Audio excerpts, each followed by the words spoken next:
ಮಹಾಮಳೆಗೆ coffee ನಾಡು ಬಯಲಸೀಮೆ ಅಲ್ಲೋಲ ಕಲ್ಲೋಲ ಆದಂತಹ ಪರಿಸ್ಥಿತಿ. ಮಳೆಯ ಕಾರಣಕ್ಕೆ ಜಮೀನುಗಳು ಕೂಡ ಜಲಾವೃತವಾಗಿದೆ. ಡ್ರೋನ್ ಕಣ್ಣಲ್ಲಿ ರೈತರ ಬದುಕು ಜಲಾವೃತವಾದಂತಹ ದೃಶ್ಯ ಕಂಡು ಬರ್ತಾ ಇದೆ. ನಿಜವಾಗ್ಲೂ ಈ ದೃಶ್ಯ ಕರುಣಾಜನಕ.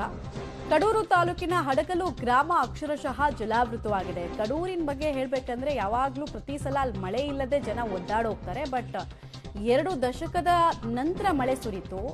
ಸಂಭ್ರಮ ಪಡ್ತಾ ಇದ್ರು ಜನ.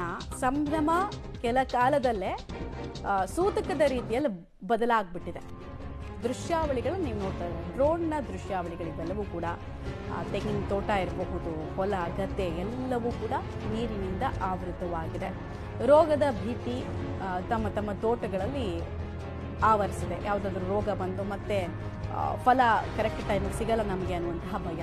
ಹೀಗಾದರೆ ಮುಂದೇನು ಗತಿ ಅನ್ನುವಂಥದ್ದು ಕೂಡ ಇದೆ. ಬೆಳೆ ಕೊಳೆಯುವಂತಹ